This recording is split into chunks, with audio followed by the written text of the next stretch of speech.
Good morning. Today's lecture is about image restoration. This is the fourth module of EC370 Digital Image Processing. So when we talk about image restoration, you can think about an old image which is given to a studio. Then they will make the old or maybe torn image into beautiful images. They will restore the already degraded old images or maybe black and white images to new useful images. So here also in image restoration we try to restore the degraded images to an acceptable one.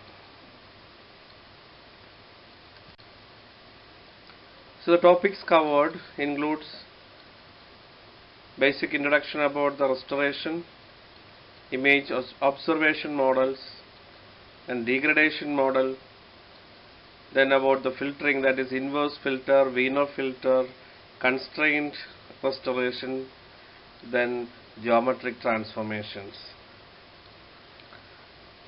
The references are already given at the end of the presentation. Anyway, it includes digital image processing by Jayaraman, Gonzalez and Anil K. Jain.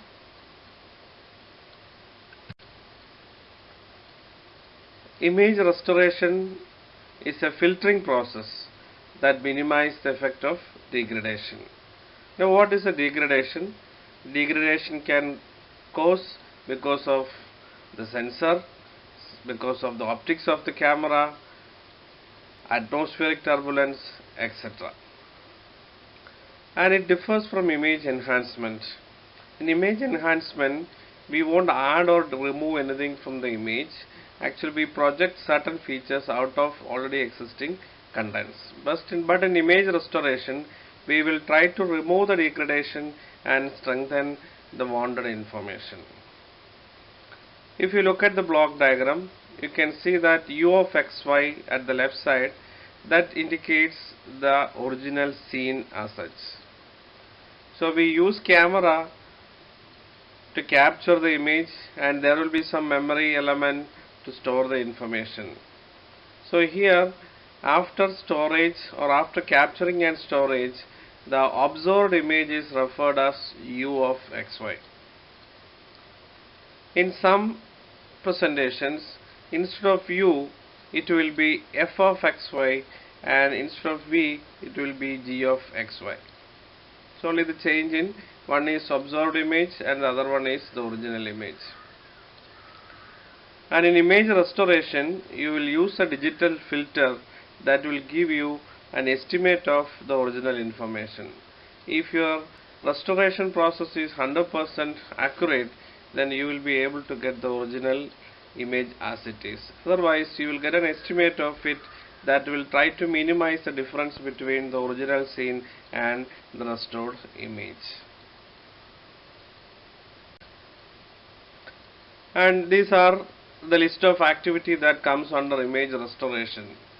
So under image restoration, you will have some restoration models, filtering models, filters, and other type of activity or methods to restore the images.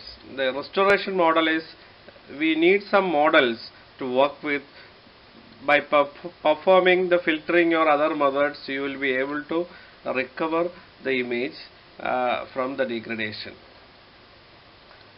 In our topic of discussion, we will use one model and one or two linear filtering approaches. Everything is not discussed. This slide is to give you an understanding that what all the possibilities there in this image restoration topics. Maybe some of the portions you can use it for your main project also. The block diagram in this slide shows the image observation model. Because if we want to proceed with the restoration, we need to have a model. We should know how the image is formed from the original scene to our observed level. In the block diagram, as it is mentioned earlier, you can see that u of xy, it is considered to be the original scene. Then there is a linear system followed with a point nonlinearity. The linear system indicates the impulse response of the image formation or the optics of your camera, or it can also include or the linear systems which comes under the formation. It can be the blurred using because of the turbulence, or it may be the movement of camera, or the formation or the out of focus of lens. Those things will comes under the linear system. There are non-linear systems also inside that. That is represented with G. In this context it is G. That G of non-linearity, that is corresponds to the sensor noise or sensor non-linearity. And you can see another function called EF, that is also a non-linear function, that is about the storage. With respect to the storage, some sort of non-linearity may get added into the system. And you can see there are additive noise and multiplicative noise that may get added during the process. So our observed image, when it reaches at the observation position, the original scene undergoes various degradation at various stages. That includes the non-linear systems or linear degradation, non-linear degradation, and noises. In the subsequent topics, we will focus more on to the linear systems, because the effect of non-linear effects like sensor noise and other aspects are relatively less important compared to the degradation that is caused by the linear systems which we are going to discuss. So in our filters which we discuss in the future, there we will focus more on to this h of xy. In this context, small h of xy is shown, that indicates the impulse response of the system or the degradation which is get added into it. U of xy, when it is convolved with h of xy, you are going to get your observed image, and maybe a noise also get added into it. So the nonlinear functions we will not consider in the future or in the coming slides.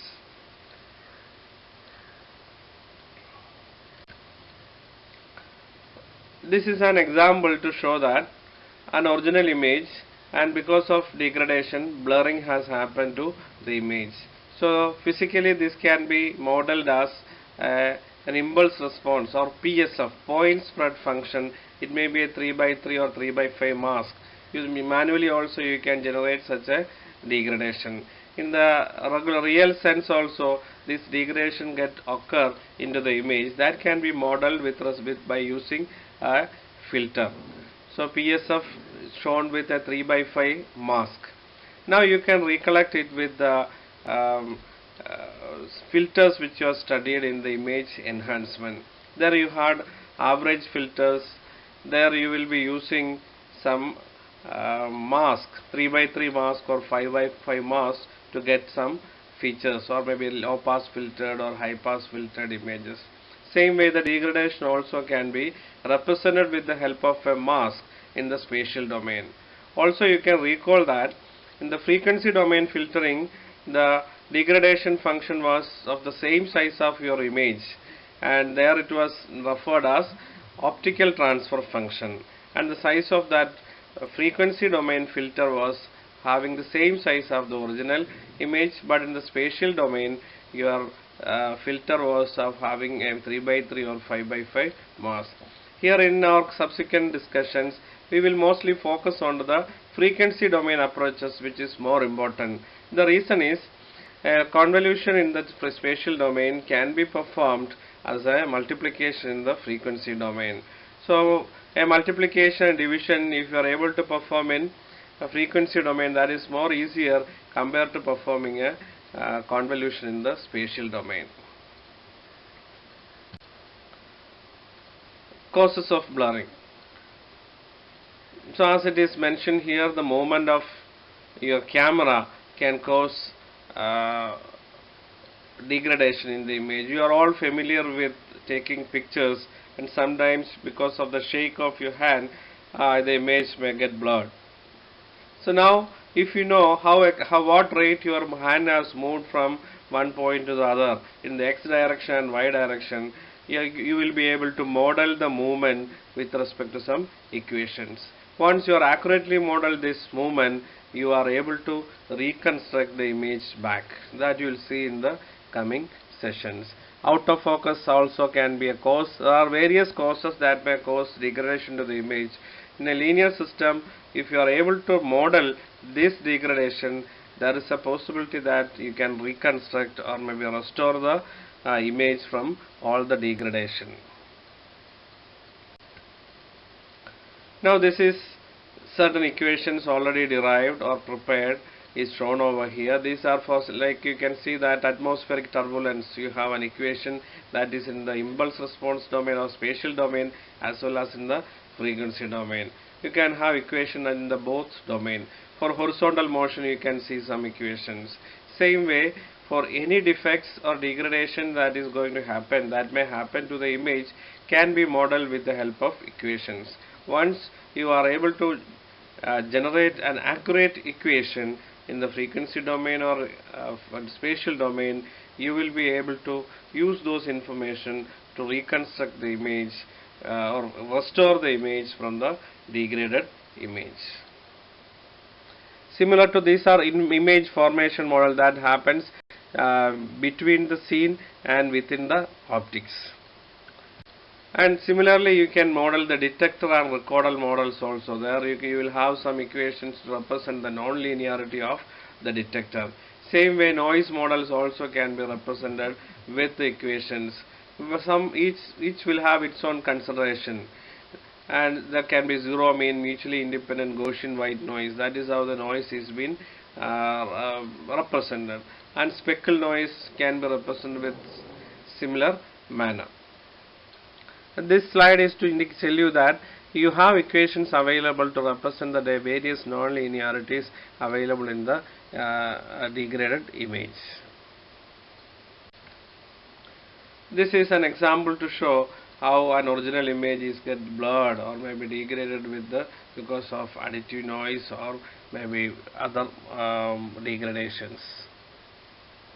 Now in this case the third one is totally blurred. If you know the degradation, if you are able to model the degradation, you can remove that degradation, divide or subtract, remove that degradation, and you will be able to obtain the original image back. So now the degradation model is shown like this. We already discussed, like we can see that there are two equations. One is in time domain, spatial domain, and the other one is in frequency domain. The equations are very clear.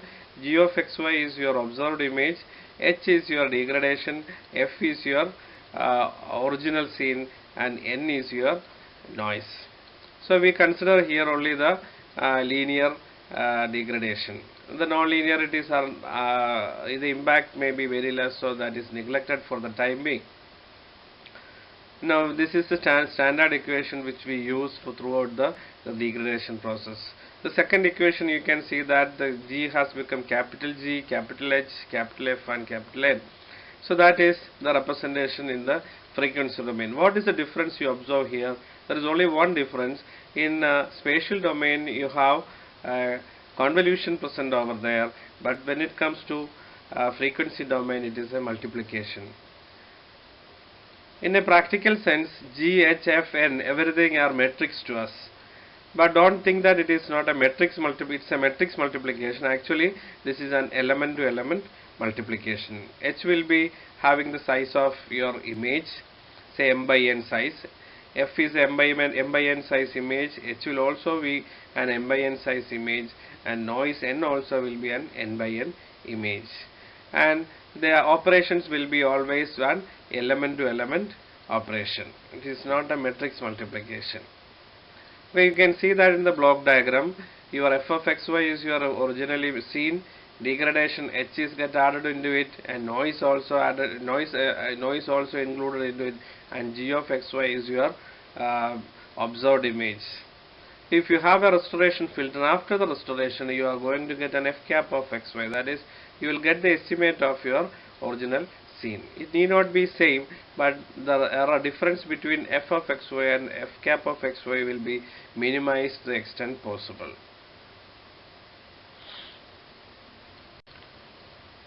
This is an example to to show the atmospheric turbulence. You can see the first image is an original image, and the other three images are modeled. There is an equation h of uv equal to e raised to minus k u square plus v square raised 5 by 6. That is an equation model for atmospheric turbulence. At different values of k, the turbulence level can be adjusted, and you can see the degradation which is added to the image because of this equation. If you are in normal sense, you will not have an equation, you will have an image like this, but through the image, from the image, you will be able to model the degradation equation. So here we will try to model a uniform linear motion blur. So here the aim is to model, or how will you form the equation to represent the movement of camera while we capture an image. Here t is referred as the duration of exposure. Say when you try to click your image, during that process your camera may get shifted from point x1 y1 to x2 y2. So that movement can be in x direction as well as in y direction. The velocity of movement in the x and y direction may be different. If you are able to estimate the duration of the velocity of movement as well as the duration of exposure, you will be able to form an equation. Now if you look at the equation, g of xy equal to integral from 0 to t, that's f of x minus x0 t and y minus y0 t dt. This is the image formation at this point.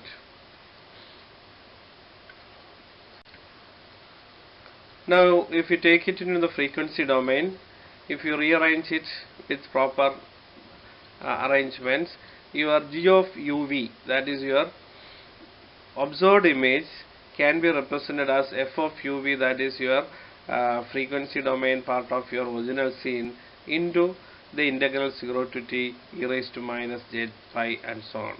So now the equation is rearranged like this. Now if you recall the previous equations, g is multiplication of original scene followed with the degradation. Now f of uv is there. Now the remaining part can be considered as the h of uv. That is nothing but the degradation. That is 0 to the integral from 0 to t e raised to minus j pi ux0 t plus vy0 t dt. That is x0 t and y0 t are the movement that may happen to in the x direction and y direction. Now if you substitute x0 t and y0 t in terms of the velocity a and b in the x and y direction with respect to time, you will be able to form an equation for h of uv. Now capital T divided by pi into ua plus uvb plus sine pi ua plus vb into e raised to minus j pi ua plus vb is your, it is ua plus vb will be your equation for h of uv. So once this equation is available, the variation you can make is a and b, that is the velocity of movement. If you manage these two parameters to the required level, you can exactly model what is the blur or degradation that has happened to the image. If h is available to us from the frequency domain representation, it is very clear. You just simply divide this degradation from the observed image, you will be able to receive the original image. Now the process of getting the restoration, the simplest process is called inverse filtering. In inverse filtering, what we do is, say look at the equation g of uv equal to h of uv, f of uv plus n of uv. Now h is estimated. Let us say we have only a uniform motion degradation at present. H of uv is estimated. Our aim is to capture or maybe obtain f of uv from this. So the process here is estimate f cap of uv can be obtained by dividing the observed image with the h of uv, that is your degradation. Please recall all the operations which we discussed here in the frequency domain. Frequency domain means the image g is the Fourier transform of your original image, h is the Fourier transform of your degradation. So by simply dividing it, you will be able to construct your observed, or maybe the f cap, that is an estimate of your original image. This is the idea behind inverse filtering. In inverse filtering, you simply do a inverse of degradation, and you multiply the inverse, or you can say that divide the degradation with the from the original observed image, so that you will be able to get the original image. But in a practical situation, we have some issues with inverse filter.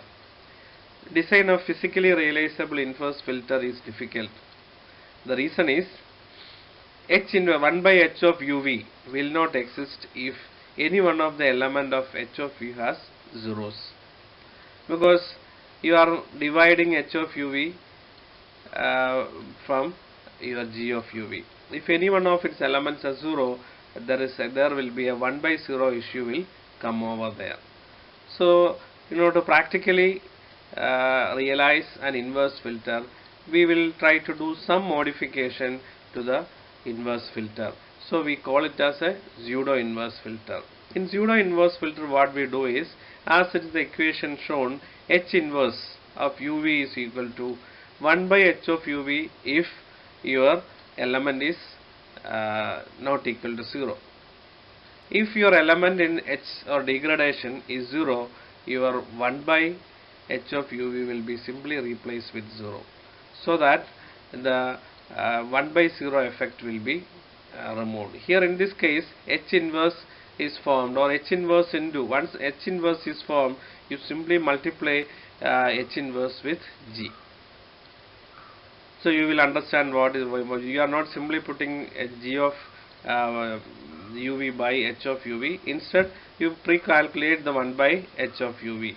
So 1 by h of uv is this h of h inverse h uv.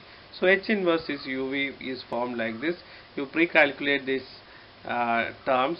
You will put 1 by h of uv for all the elements where h of uv is not equal to 0. Wherever the element of h is 0, 1 by h of 0 will be also treated as 0.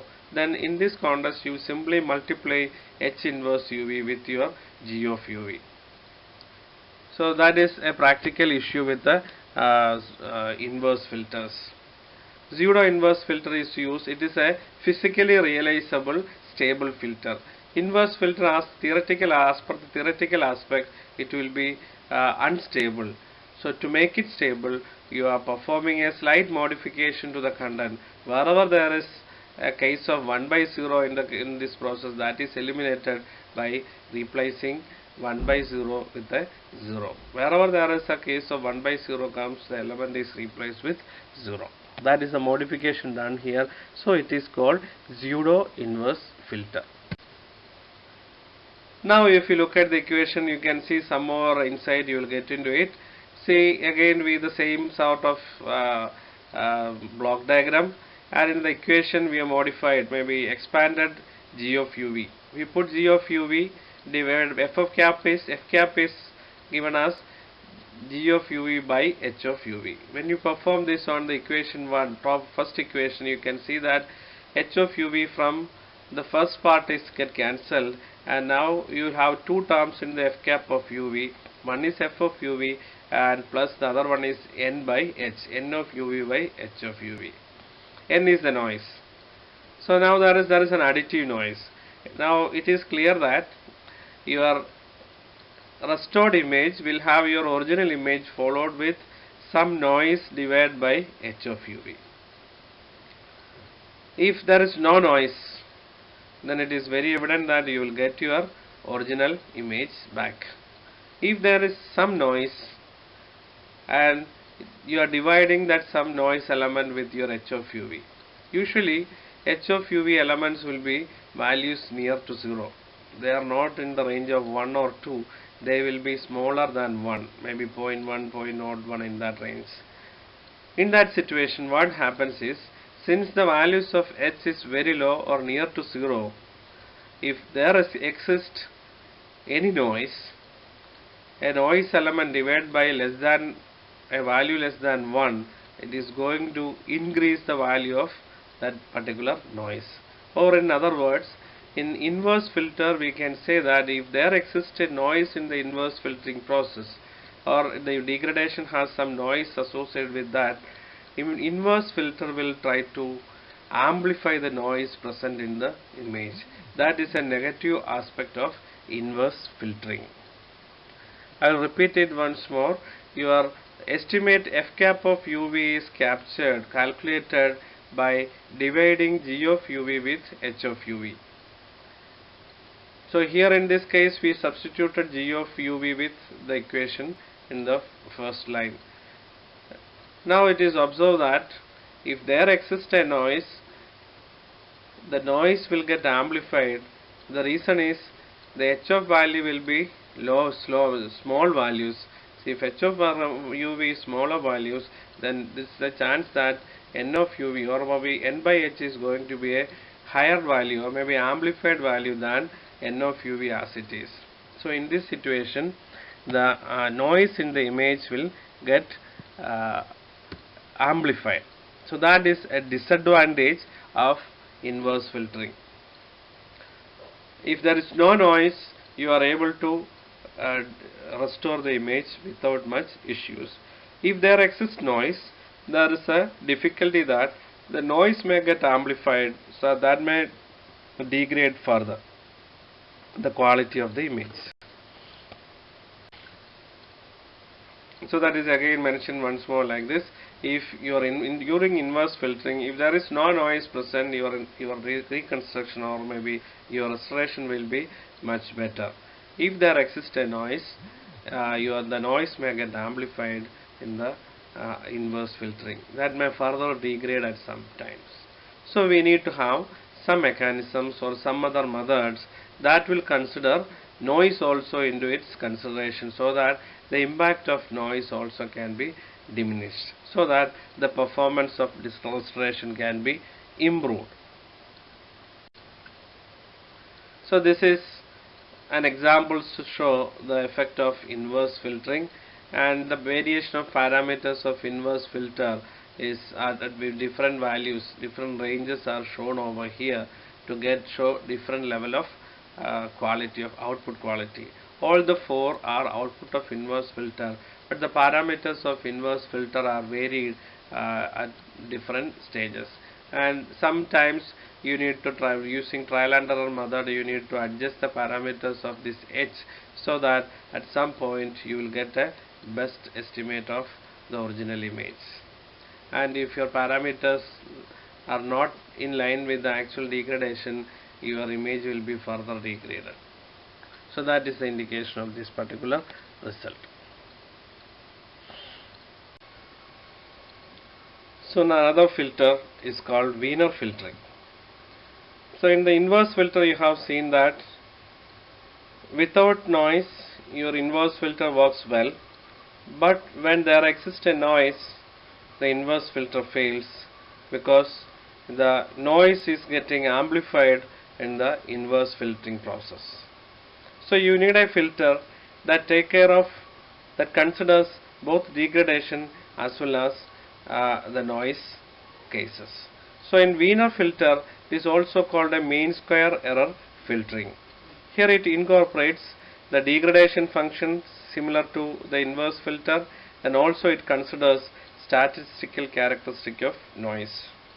So it tries to minimize the difference between the original image as well as the degraded or maybe restored images. So that is the methodology used over here. For that, there is an assumption that the correlation between noise and the image is not exist, or in other words, noise and images are uncorrelated. With this assumption, the equations are reduced to get an equation, or maybe to generate a filter that will perform the restoration. So in inverse filter, you have seen that your filter was nothing but h itself. You are dividing h width from the g. Your h was your filter. Same way, here also you will construct a filter that includes h and some other factors. So finally what you do is you will perform or a filtering operation. You will 1 by h was your filter actually in your inverse filter. You are multiplying 1 by h with your g of uv. That is multiplication in the frequency domain. Your filter was 1 by h and g of uv was your observed image in the frequency domain. Same way, instead of 1 by h, here you will get another equation where you multiply that quantity with your observed image to get the original image or the restored image. That is the idea behind. Only thing, please recall, your 1 by h in the previous system will be replaced with a better equation that incorporates or includes the statistical characteristic of noise. Here the idea starts from here it is tries to optimize the filter so that mean square error is minimized. If you look at the equation now, an equation for mean square error is being shown. E is referred as the mean square error. It is the summation of all elements or the difference between f of xy and f of xy, squared difference between all the elements. That is what shown over here. F cap of xy is your reconstructed image, f of xy is your original scene. In fact, f of xy is not directly available to us. Only an f cap of xy we can maybe obtain by performing a filtering operation with your degradation. Now, in this Wiener filtering, it tries to minimize the degradation or maybe the error between f of xy and f cap of xy, where f of xy is the original image and f cap of xy is your restored image. The philosophy or maybe the methodology start with this equation. If you are able to reduce this quantity E, and the filter that gives the minimum E value can be considered as the Wiener filter. That is the approach followed here. Now the same thing is written over here. The Wiener derivation in the simplest manner is shown in this presentation. In the textbook there are slightly different methodologies are also formed. Here a simplest approach is shown over here. This equation doesn't have much difference. It is again a unknown image f of xy and f cap of xy is a filtered image after Wiener filtering. So in this case, this is the squared error between two images. And now the same thing is now transferred to in its frequency domain. In the chapter module 2 you have studied there is something called conservation of energy. And the energy of information in the spatial domain is same as the energy when it is in the frequency domain. So that is called Parseval's theorem. Parseval's theorem. Using that we just modified the previous equation to in the frequency domain. That is, the error is nothing but the squared error between the coefficients of its frequency domain counterparts. Now what it is done is you substituted the equation for f cap of uv. When you substitute it, f cap of uv will have f cap f into h plus n, that is your corrupted image, and w is your filter. So the f cap of uv is the image which you are obtained or maybe restored using Wiener filter. So the equation for filtered image is represented with f into h plus noise, that is your observed image, corrupted original or observed image into its filter. Here w is the filter. In the inverse filter, 1 by h was the filter used. Here w is considered as the Wiener filter. We are not calculated what is w. So here the idea is when you prepare a restored an image which is fh into n, fh plus n, when you multiply it with the filter w, apt value of Wiener filter, you should get the minimum error. Now still we are at the error equation f of v unknown signal minus the restored image. Restored image is nothing but the corrupted image into Wiener filter. no much change happened to the equation. Only thing is f cap of uv is replaced with the filtered version of your image. That is f of uv into h of uv plus n of uv is your corrupted original, or it is the observed image, and w is your Wiener filter. The equations remaining part remains same. Now you can see the same thing is again rewritten here, and when it comes to the second step, what it tries to do is, now f of uv into 1 minus h into w is term A, and n of uv into w of uv is term B. What I have done is, we just multiplied with, we rearranged the previous equation like this, so that now the equation is like a minus b into whole square. Now the equation is is something similar to a minus b into whole square. So if we expand, usually it is a square plus b square minus 2ab. And you can see that the first term is similar to your a square, and when the second line, in the equation you can see that the first term is similar to a square and the second term is similar to b square. But the third term, minus 2ab term, is not shown here. The reason is, minus 2ab term where you will have your image term as well as your noise term. That is f into n will present over there. And our assumption is that the correlation, there exists no correlation between noise and image. So the third term will become 0, just because there is no correlation between noise and your image. So the third term is not there. Otherwise, now the a square plus b square term is included here. Now they have rearranged the a square plus b square term. You will get an equation for E. Now the equation for E is f of uv square into 1 minus h into w square plus n square into w square. So what is our objective? We want to reduce or minimize the error. To minimize the error, what we do is, the first derivative of, here the partial derivative of E with respect to W. W is the filter which we are planning to design, maybe construct. So if the first derivative of E is becomes 0, then that will minimize or maximize whatever it is, that will minimize the error.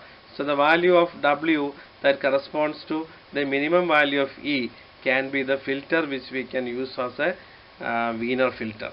Now W, what is does is, the previous now the equation which you have got will be equated to 0, and we will try to solve for W, because W is unknown in this case. In one way we think about it, F is unknown image and H is degradation, it is known to us. W is the one which we are trying to derive. Here the assumption is W will be obtained in such a way that the error will be the minimum. So in order to make that, you take the partial derivative of E with respect to W and equate it to 0.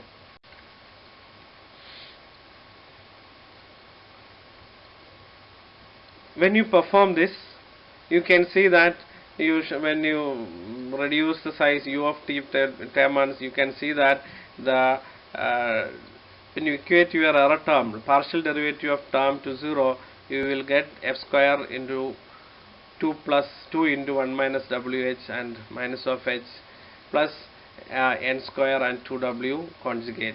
You can observe the identity at the top for complex functions, complex quantities. So now it is rearranged. Now we are going to the partial derivative of error for maybe make it in the shorter form. Now we will equate it into 0. When you equate it to 0, you can calculate maybe or arrange the terms and in such a way that you will obtain the W term. When you get to take out the W term, it is, you can see that f into h divided by h square f square plus n square. That is the equation you get for W.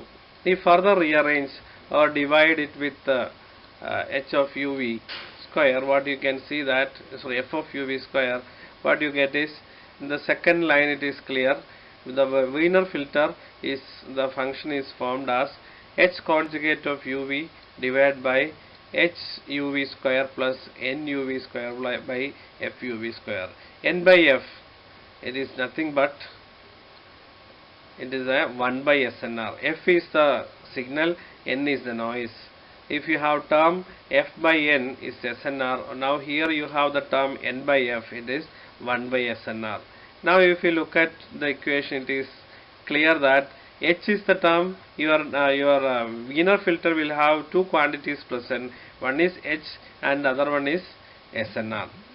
Because your F is an unknown quantity, but N by F is nothing but 1 by SNR. If you have some estimate of SNR in the image, then without knowing your original image f of uv, you will be able to restore the image, or your filter can be operated without that. H of uv is nothing but the degradation which you already modeled, and with the Wiener filter, the new term comes into the picture is nothing but your 1 by SNR or N by F.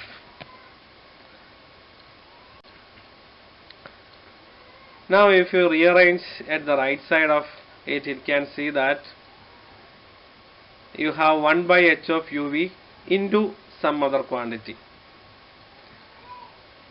1 by h of uv is nothing but your inverse filter. Let us consider in this situation, in this Wiener filter equation, if you don't have any noise,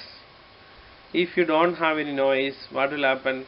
Your 1 by SNR term is going to be 0.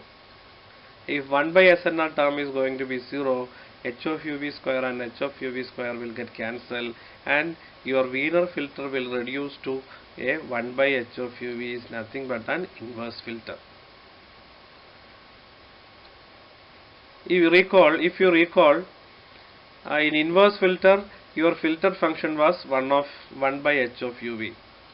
When it comes to Wiener filter, it can be represented like this: 1 of h of uv into some other quantity. The second quantity will goes to 0 if your noise is 0.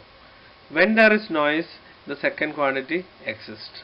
So Wiener filter will work well with noise, and if there is no noise present, the Wiener filter will converge back to a inverse filter. So in other words, now Wiener filter that will work as inverse filter without noise, and when there is noise, it will perform the reduction of noise also.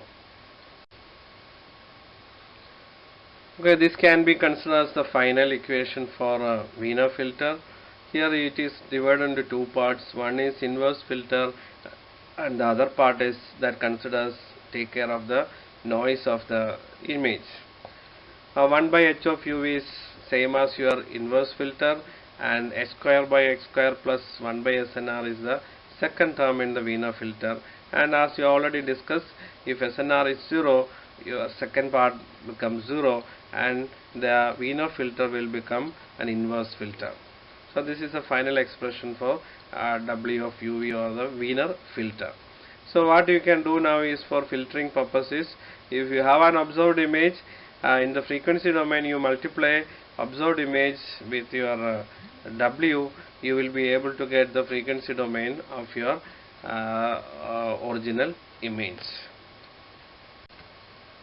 This is a case of Wiener filtering. One is the inverse filtered output, then last one is first and two are inverse filter output with some modification in the parameters, and the last one is the Wiener filter. So usually Wiener filter, if there exists a noise, Wiener filter is better than the inverse filter.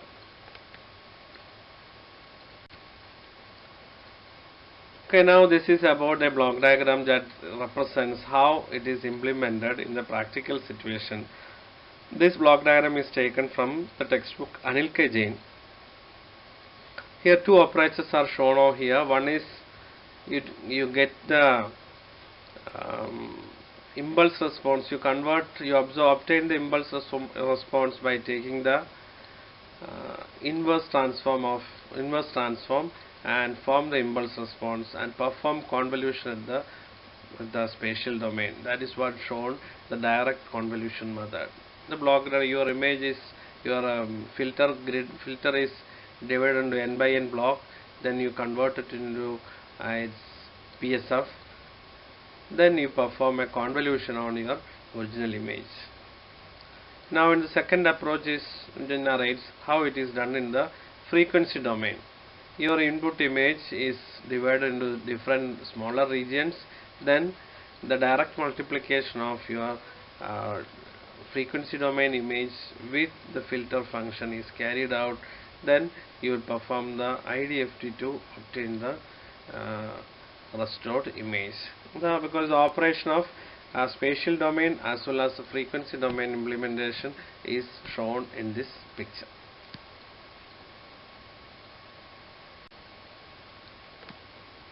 Image restoration process can be classified into three categories. One is unconstrained restoration, constrained restoration, and interactive restoration. In unconstrained restoration, no prior knowledge about the noise is assumed. The restoration is carried out in a least square sense of the estimation error. In the case of inverse filter, there is no prior information about noise is considered for its restoration process. In constrained restoration, some prior knowledge about the noise is used to constrain the least square computation. And Lagrange multiplier approach is also used for getting constrained restoration approaches. And Wiener filter, which you already studied, is a statistical method for constrained restoration. It is based on the correlation matrices of the images and noises. In interactive restoration, the user also will interact in between the process so that you will get a best estimate of the original image. A general aspect about a constrained restoration is discussed in this slide.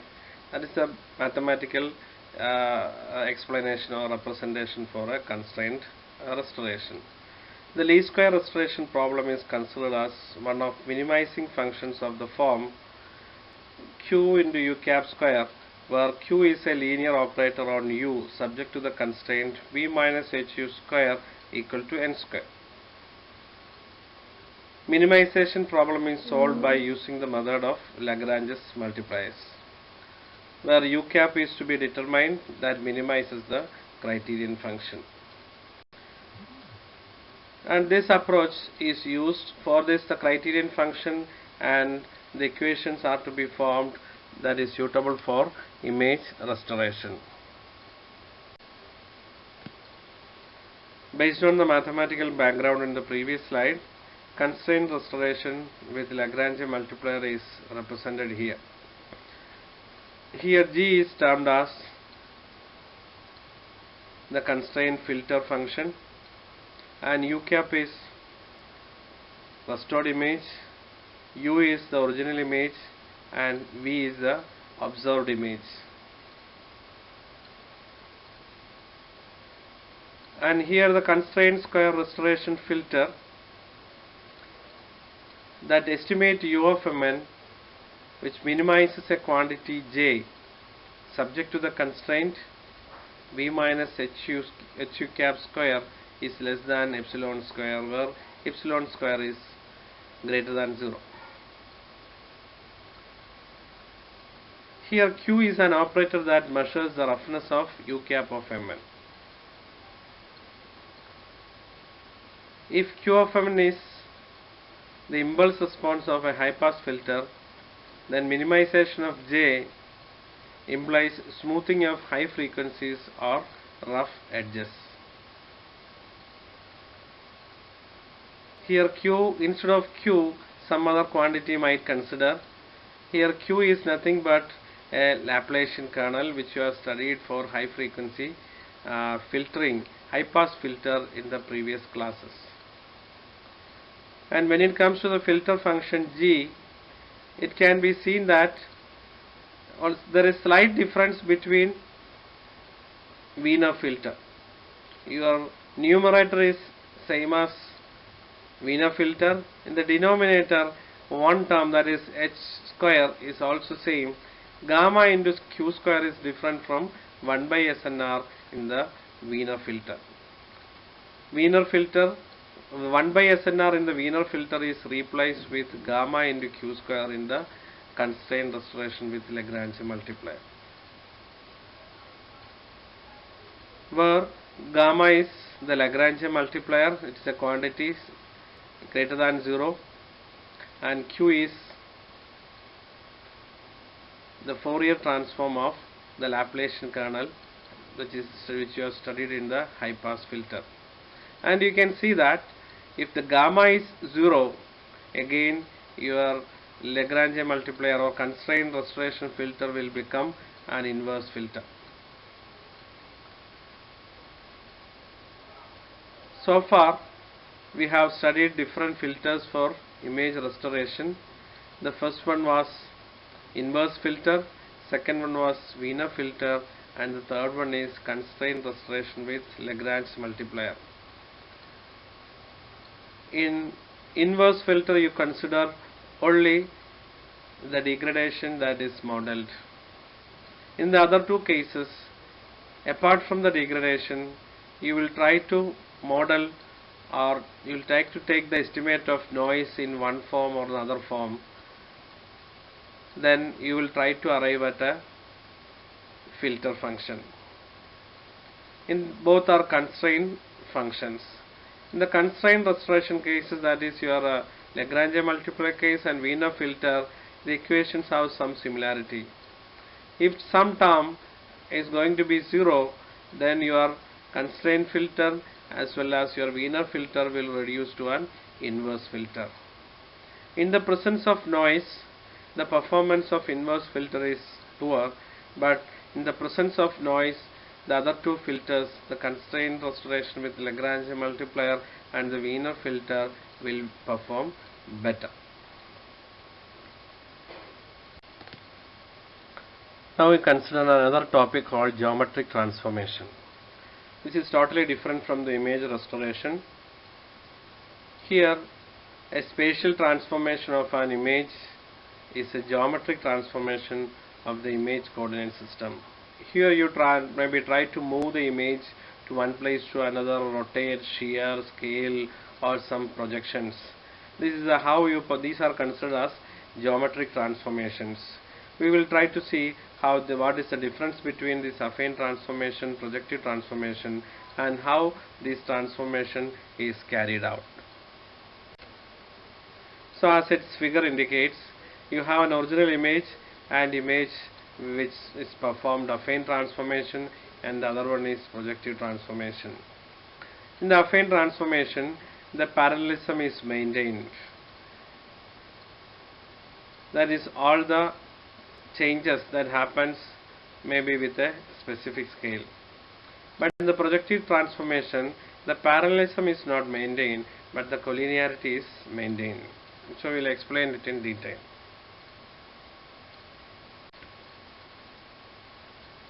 The projective transformation does not preserve parallelism, length and angle, but it still preserves collinearity and incidence.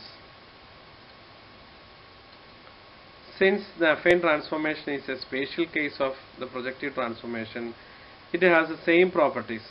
However, unlike projective transformation, it preserves the parallelism. How you can perform this transformation? So first we look at the translation, how a translation is carried out. And here u and v are the present coordinates of the image, and x and y are the translated coordinates. So u and v are added with the transformations tu and tv respectively, so that the new position x and y can be obtained. So this can be obtained as shown in the figure. You multiply uv1 with the translation matrix over there, so that there will be changes, corresponding changes that will happen to x and y. You look at this image. Here the image can be translated to a new position by performing proper changes to tu and tv. This is done for all the coordinates of the image. tu and tv decides the position of the image. So translation is nothing but moving the image from one position in the coordinate system to another place in the coordinate system. This is called translation.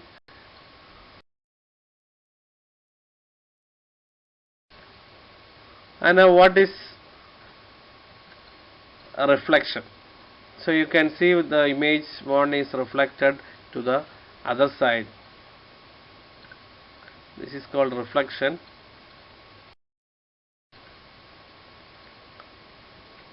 And now this is the rotation.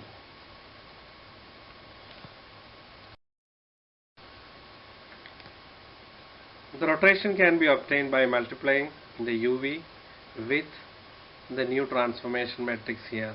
Here the elements cos theta, sin theta, minus sin theta, cos theta is used over there.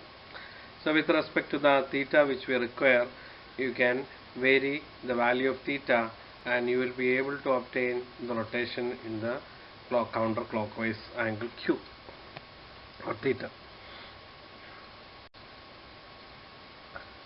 So this is an example to show the rotation.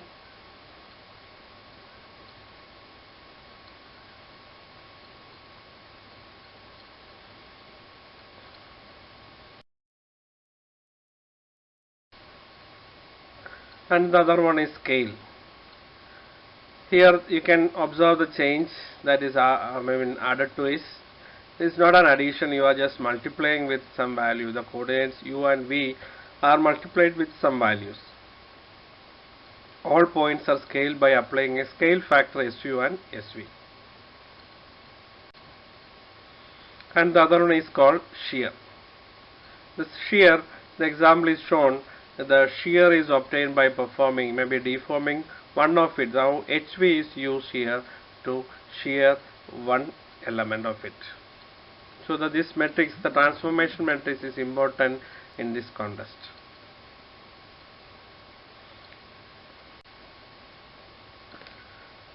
And affine and projective transformations can be represented with the common matrix of this form. Both the transformations can be represented with the following matrix. Here if you change A1, A2, A3, 4, it is a rotation matrix. If you change B1 and B2, it is a translation vector. If you change C1 and C2, it is a projection vector. These are the references which I use for this presentation. That is, one is Jayaraman, Gonzalez, Anil K. Jain, and another two papers and lectures available in the internet. You can also refer this. To summarize what you have seen so far, we started with what is image restoration, image formation models or image observation models, how the degradation is added, a degradation model. Then we look into inverse filtering. The inverse filtering, it is an unconstrained restoration process. It has got a disadvantage that if noise is present, the performance of inverse filter is poor. In order to overcome this issue, we have used Wiener filter and constrained filter.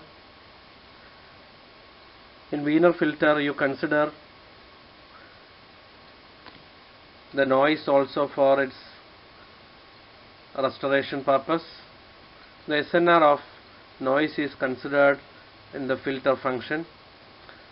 In the case of constrained filter with Lagrange multiplier, you consider Lagrange multiplier and Fourier transform of Laplacian kernel apart from the degradation function. and both the constraint filters, Wiener filter and Lagrange filter, constraint filter with Lagrange multiplier, both will converge to an inverse filter in the absence of noise. In the presence of noise, Wiener filter and the constraint least square filter with Lagrange method, they perform better. Then we moved over to the geometrical transformation. There you had translation, rotation, projection, etc. Affine transform and projective transformations we have discussed, and the basic transformation method also been discussed. For any questions, you can contact me through mail or phone. Thank you.